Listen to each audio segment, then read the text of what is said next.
नमस्कार, मैं हूँ शरद द्विवेदी और जैसा आपने पहला एपिसोड देखा, नवरात्रि के आरंभ के साथ ये कुछ चिंतन हमारे मन में रहा कि क्यों ना नवरात्रि, जो कि जैसा कि नाम से स्पष्ट है, माँ की आराधना का पर्व, लेकिन ये पर्व हमारे पारंपरिक उल्लास और हमारी पारंपरिकता को उसको तो प्रदर्शित करते ही हैं और उसी रूप में हम इनको मनाते भी हैं। पूजा पाठ विधान सब कुछ बड़ा पारंपरिक होता है, जो सनातन दृष्टि से देखें तो उचित है, अनुकूल है। लेकिन इसके पीछे अगर कहीं कोई चीज़, मैं ये नहीं कहूँगा कि वो छिपती है, मैं ये बिल्कुल नहीं कहूँगा, लेकिन ये मैं ज़रूर कहूँगा कि ये जो हमारे पवित्र पर्व त्यौहार हैं सनातन परंपरा से जुड़े हुए, ये हमें ये भी बताते हैं कि हम जरा देखें भी तो, झांकें भी तो कि हम जो कुछ कर रहे हैं उसमें क्या भला है, क्या बुरा है। हरिवंश राय बच्चन जी भी कहते हैं यही कि पाप हो या पुण्य हो, कुछ भी किया नहीं मैंने आधे हृदय से। अब ये भी मुझे लगता है कहीं सनातन परंपरा से एक दृष्टि आती है कि पाप और पुण्य दोनों को मैंने आधे हृदय से नहीं किया है। लेकिन ये पाप और पुण्य है क्या? मैं जानता हूं कि भारत में एक जो समूह है, वो तो कई बार उनके परिवार में जब असमय मृत्यु होती है तो वो लिखते हैं, अगर अखबारों में उठावना छपता है या शोक का विषय छपता है तो वो लिखते हैं कि मेरे या हमारे अशुभ कर्मों के उदय से हमारे परिवार में ये दुखद घटना हुई है। चलिए, ये दुखद घटना हो गई और जो कुछ अच्छा है वो पुण्य के खाते में चला जाता है कि साहब पुण्य होंगे, नहीं तो इनकी कहाँ हैसियत थी, आज राजा जैसा जीवन बिता रहे हैं। आखिर ये पाप और पुण्य का फलित है क्या? आज इसी महत्वपूर्ण विषय पर हम बात करेंगे और हमारे साथ बहुत महत्वपूर्ण व्यक्तित्व हैं, मानस मर्मज्ञ, मानस रत्न और भगवत गीता के अध्येता डॉक्टर सुरेंद्र बिहारी गोस्वामी जी। बहुत स्वागत करता हूं डॉक्टर साहब आपका। सबसे पहला प्रश्न मेरी दृष्टि में यही है कि पाप और पुण्य, इनकी निर्मिति कहाँ से होती है, कहाँ से इनका जन्म होता है, अभ्युदय कहाँ से होता है? शरद जी, आपने बड़ा सुंदर प्रश्न किया है। सबसे पहले तो मैं आपको बधाई दूं कि आपने दर्शन का गूढ़ विषय सामने रख दिया है जी। और आम लोगों के जीवन में भी ये दोनों तथ्य जो हैं वो भय और खुशी के प्रतीक हैं जी। पाप पड़ेगा ऐसा कोई बात कह दे कि अरे पाप लगेगा, तो मनुष्य जो है पाप लगेगा की प्रक्रिया में इतना ज़्यादा घबरा जाता है कि ये पाप लगेगा।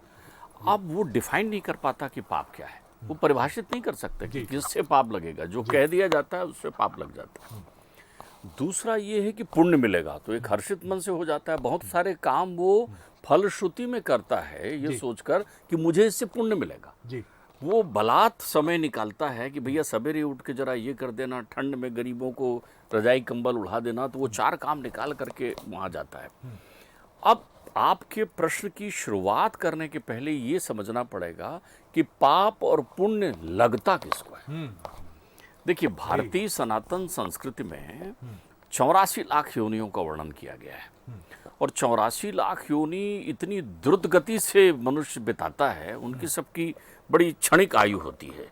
वो जो योनि होती है वो भोग योनि है। जो कुछ हम करते हैं उसकी फलश्रुति में उन योनियों में हमें जाना पड़ता है। तो जब हम 84 लाख योनि को पूरा करके आते हैं तो ये आखिरी पड़ाव होता है, वो बड़े भाग्य से मिलता है। दुर्लभम मानुषम देही देही नाम क्षणभंगुरा। तो जब मनुष्य शरीर मिलता है, ध्यान रखिए, एक शेर को शिकार करने से पाप पुण्य का कोई लेना देना नहीं है। एक गाय को जो है वो किसी को लात मार देने से या सींग मार देने से पाप पुण्य का कोई लेना देना नहीं है। ये केवल लेना देना एक मनुष्य को है। तो मनुष्य को ही क्यों है? तो कहते हैं दुर्लभम मानुषम देही, दुर्लभम मानुषम देही देवा अनुग्रह हेतुकम और मनुष्यतम मुमुक्षतम महापुरुष संश्रया। ये 3 काम करने के लिए मनुष्य योनि मिली हुई है जो देवताओं को भी दुर्लभ है। कौन सा? मनुष्यतम। पैदा तो हो गए आप पैदा मनुष्य के रूप में हो गए हैं, लेकिन मनुष्यता आई है कि नहीं आई? आपके अंतर चित्त में वो मनुष्यता आई है कि नहीं आई है? ध्यान रखिए, ये पाप पुण्य तब शुरू होगा जब मनुष्यता आ जाती है। मनुष्यता का अभाव पापाचार्य कराता है और मनुष्यता की परिपूर्ति में जो आप सहज होकर जितनी भी प्रक्रियाएं करते हैं वो पुण्य है। जी। क्योंकि एक मनुष्य जो है पुण्योदय होने के बाद ही संसार में आता है। जी जी जी। तो मनुष्यतम, हाँ। मुमुक्षुतम, जिज्ञासाएं, जैसे जिस जिज्ञासा में हम बैठे हुए हैं चिंतन करने, माता रानी का व्रत चल रहा है और 9 दिन की बढ़िया प्रक्रियाएं हैं। हमारे बहुत सारे जो दर्शक हैं वो भी अपने अपने घरों में मैया के व्रत और उपास में हैं और तप में हैं, साधना में हैं। तो ये जो जितनी भी प्रक्रियाएं हैं, ये मुमुक्षुतम, जिज्ञासा, जिज्ञासा, जानना कि मैं क्यों आया हूँ, क्या हूँ मैं, किस लिए मेरा जीवन बना है, ये जीवन कितने समय का है, कहाँ मैं रहूँगा, क्या होगा, मेरे जीते जी मुझे कौन सा काम करना है, कौन सा काम नहीं करना है, तमाम चीज़ें। तो ये जिज्ञासाओं की संतुष्टि के लिए महापुरुष संश्रया, सत्संग भी मनुष्य ही करता है। कभी आपने जानवरों को सत्संग करते नहीं देखा होगा। अब पक्षी आपस में मिलते हैं, लेकिन सत्संग इसलिए कि बुद्धि कौशल मनुष्य के पास भी है। तो जहाँ जिस जगह बुद्धि है वो योनि आखिरी योनि है, और वो बुद्धि की प्रक्रियाएं जो हैं अनुकूल और प्रतिकूल दोनों परिस्थिति में सक्रिय रहती है, अच्छे या बुरे में। दुर भी बुद्धि है और सुर भी बुद्धि है। तो दुर और सुर के बीच में ये बुद्धि ही निर्णय करती है कि ये पाप है, ये पुण्य है। ये बहुत बहुत सुंदर बात है और बहुत सुंदर सूत्र हमारे हाथ लगा है कि मनुष्यता का भाव ही पुण्यात्मा का भाव है। मनुष्यता का अभाव आपको मनुष्य नहीं रहने देता है और वो आपको उन अशुभ कर्मों की तरफ भी ले जाता है। आप देखिए कितनी सुंदर बात है, ये मनुष्य नहीं है। ये बात हम तब कहते हैं जब कोई व्यक्ति मनुष्यता के विरुद्ध जाकर आचरण करता है। मुझे ये बताइए कि ये बिल्कुल ठीक बात है कि जिज्ञासा का होना, मनुष्यता का भाव होना, लेकिन कई मनुष्यों में ऐसा आरोप लगता है कि उनके भीतर न मनुष्यता है, न उनके भीतर मुमुक्षुत्व है, न जिज्ञासा है। तो ऐसे मनुष्य क्या क्या उनके साथ क्या गलत होता है, क्या त्रुटिपूर्ण क्या होता है? देखिए, एक बात आप पहले समझ लीजिए। कोई व्यक्ति सो रहा हो, आंख बंद है, सो रहा है, आप उसको बड़ी सहजता से जगा देंगे, ऐसा उठाएंगे वो उठ जाएगा, क्या हुआ। लेकिन किसी व्यक्ति ने आंख बंद कर लिया तो आप उसकी लाख कोशिश कर लें, वो उठेगा नहीं जब तक वो खुद नहीं चाहेगा। जी, जी। अब आप सबसे पहली बात समझिए, किस चीज को वो जानते हुए अनजान रहता है या उसकी गूढ़ता से घबराता है, उसके डर का विषय क्या है जिसमें वो सबसे ज्यादा भयाक्रांत रहता है। अतीत पुराण काल से लेकर वर्तमान समय तक एक ही कहानी है। पहले हम ये देख लेते हैं कि इस शरीर की गाथा जो देवता भी मनुष्य शरीर की स्तुति करते हैं। श्रीमद् भागवत में वो देवता आपस में वार्तालाप करते हैं तो कहते हैं धन्य है ये भूमि, भारत भूमि, और धन्य है वहाँ के लोग जिन्होंने भारत भूमि में जन्म लिया है, जहाँ रामकृष्ण, गौतम गांधी इत्यादि इत्यादि महापुरुषों का जन्म होता है, देवताओं की श्रृंखलाएं हैं, वेद भूमि है, तपो भूमि है, साधन भूमि है, जो भी। अब सवाल है कि पहले मनुष्य का हम एक इंटरप्रिटेशन कर लेते हैं। मनुष्य का विश्लेषण करने हम जाएंगे, क्योंकि ध्यान रखना पाप पुण्य मनुष्य को लगता है। तो पहले आपको मनुष्य को समझना पड़ेगा कि उसको पाप पुण्य क्यों लगता है। मनुष्य है इसलिए लगता है, तो मनुष्य क्या है। तो अगर हम पुराणगत मनुष्य को देखें तो अस्थि स्तंभम स्नायु बध्यम मांस शोणित लिम्पते, कितना सुंदर शरीर की व्याख्या की आप समझिए। अस्थि स्तंभम एक ढांचा बना हुआ है हड्डियों का, अस्थि स्तंभ का, स्नायु बध्यम, उसमें नसों को लपेट दिया गया है, ठीक है। और मांस शोणित लिम्पते, उसमें थोड़े रक्त प्रवाह कर दिया गया है, मांस लपेट दिया गया है। फिर चर्मावनब्धम, सुंदर चमड़े का लेप, नक्काशीदार लगा दिया, क्या गोरा दिखता है, कितनी सुंदर नाक है, कितना बढ़िया कान है। लेकिन उसके साथ वो कहता है पात्रम भांडम, पात्र है वो, काय का, मूत्र पुरुषयते, मलमूत्र से भरा हुआ एक चलता फिरता पात्र है, उसके अतिरिक्त तो कुछ नहीं है। शरीर सुंदर है लेकिन रक्त मंजावसाम आसान अस्थि मेदांश इससे बना हुआ शरीर है, और वो एक पात्र है। वो पात्र जो है मलमूत्र से भरा हुआ पात्र है। एक दिन मनुष्य ना नहाए, 2 दिन ना नहाए तो बगल में बैठने वाला बोलेगा यार बास आ रहा है। जीते जी मनुष्य जितना सुंदर लगता है, मर जाए तो ऐसा लगता है एक वर्ग तो इसीलिए सक्रिय रहता है, भैया शाम हो रही है जल्दी जरा निकालो इसको। कितना खतरनाक होता है मनुष्य, आप समझिए, वो इस स्वरूप में। अब उस मनुष्य के जीवन की दुर्लभता क्या है। शरद जी, मैंने इस विषय पर एक शोध किया कि एक मनुष्य की अधिकतम आयु क्या होगी, क्या होना चाहिए।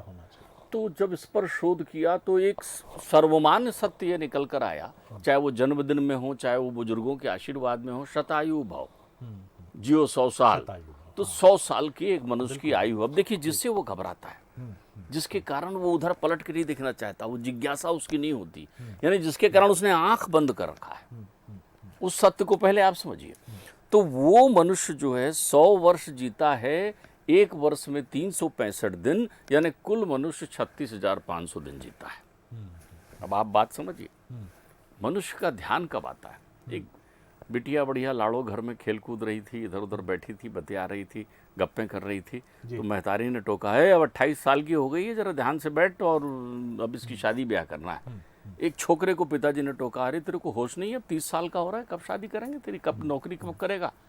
तो 30 वर्ष मनुष्य के जीवन से कब बीत जाते हैं उसको नहीं मालूम चलता। जी, ठीक बात। आप समझिए, 30 वर्ष, ठीक, हाँ, 36,500 दिन है, जी जी, तो 30 वर्ष गुणित 365 दिन बराबर 10,950, और 70 के बाद बिना blood pressure, sugar, heart, kidney इत्यादि एक्सेट्रा डमरुआ रोग हो गया है, चलने में तकलीफ है, इसके बिना स्वस्थ जीवन जिए इसकी संभावना 20% नहीं है आज के दौर में। तो 30 साल ये निरर्थक हो गए। तो उसके पास केवल क्रियमाण के दिन रहे 40 बरस। 40 बरस यानी 14,600 दिन। 14,600 दिन में वो शादी ब्याह करता है, नौकरी करता है, व्यापार करता है, परिवार बसाता है, बच्चे बड़े करता है, उनकी शादी करता है, लोन लेता है, लड़ता है, झगड़ता है, रूठता है, मनाता है, केवल 14,600। वो भी उनके लिए जिनके जीवन में 30 वर्ष के हैं। हमारे जैसे आदमी के लिए तो 2-5 हजार दिन हो तो मुश्किल है।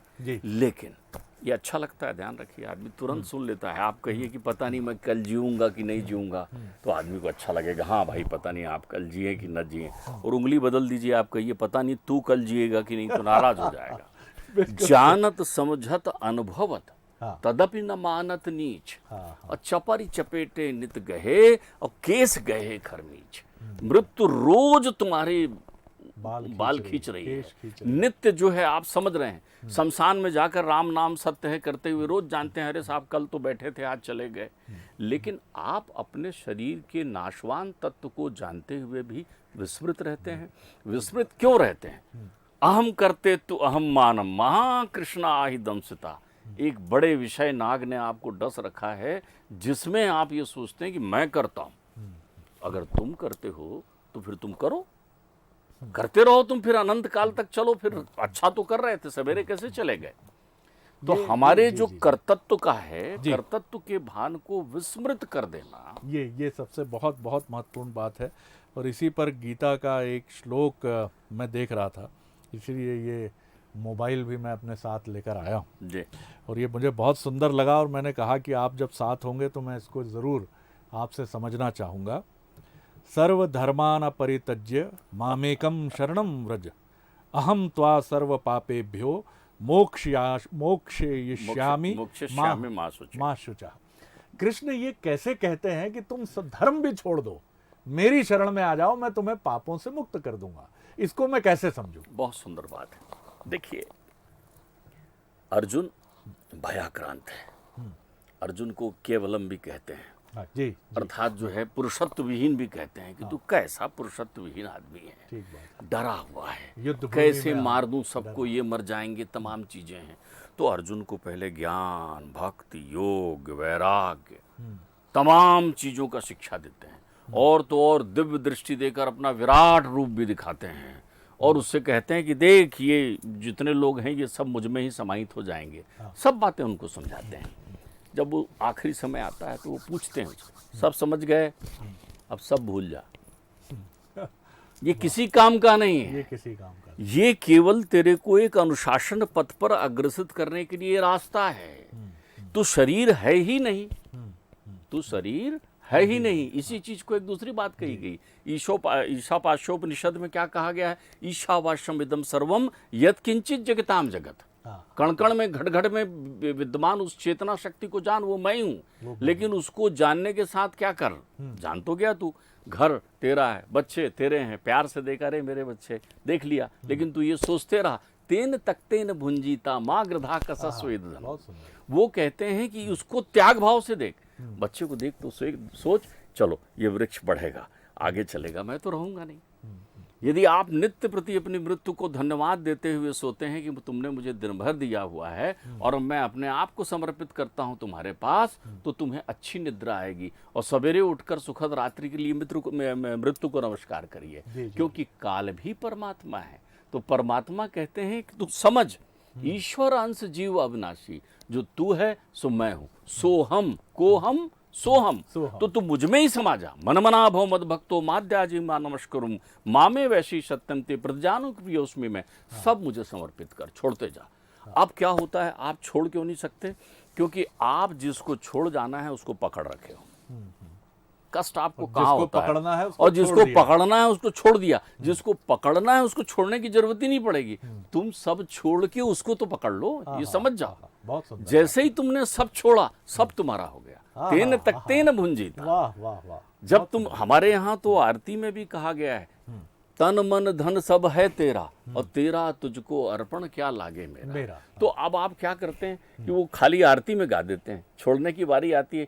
ध्यान रखिए, अर्थ और काम तुम्हारे हाथ में नहीं है, और धर्म और मोक्ष तुम्हारे हाथ में है।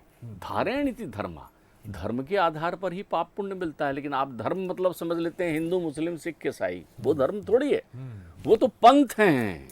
आपको जीने का एक ढंग बताने के लिए रास्ता है। वो कोई कहता है मैं साहब ऐसा सीधा करता हूँ, कोई कहता है मैं ऐसा उल्टा करता हूँ। वो रास्ते हैं आपको जिसमें सुगम लगे, सारे रास्ते।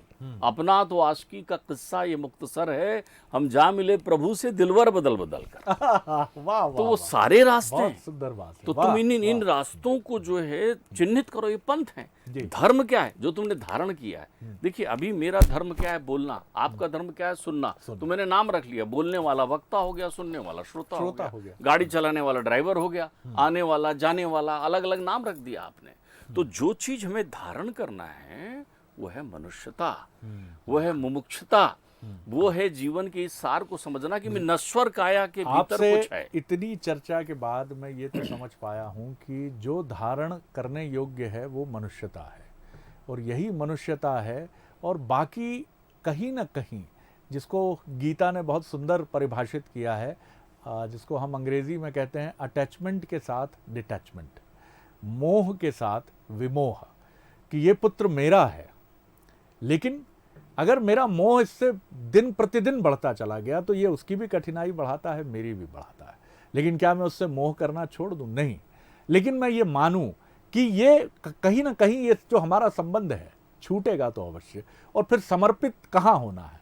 समर्पित उस विराट ईश्वर में होना है, जिसकी बहुत सुंदर व्याख्या डॉक्टर साहब ने की है कि वही विराट व्यक्तित्व है। धर्म जो हैं वो जो अलग अलग हिंदू मुस्लिम सिख ईसाई एक कल्ट हैं, पंथ हैं, ये जाते हैं, लेकिन हमें एक विराट ईश्वर में विलीन होना है। तो ये तो हम समझ पाए कि ये पाप और पुण्य का फलित है। हमारी चेतना जागृत करने का प्रयास हमको स्वयं ही करना है डॉक्टर साहब, कि कई बार जैसे बुद्ध कहते हैं अपना दीपक स्वयं बनो। देखिए मैं अप दीपो भव जो आप कह रहे हैं, मैं आपको बुद्ध और यशोधरा का एक बड़ा सुंदर वृतांत सुनाऊं। जी। बुद्ध जब ब्रह्म ज्ञान प्राप्त करके, आत्मज्ञान प्राप्त करके लौटे, तो उनसे मिलने यशोधरा भी पहुंची।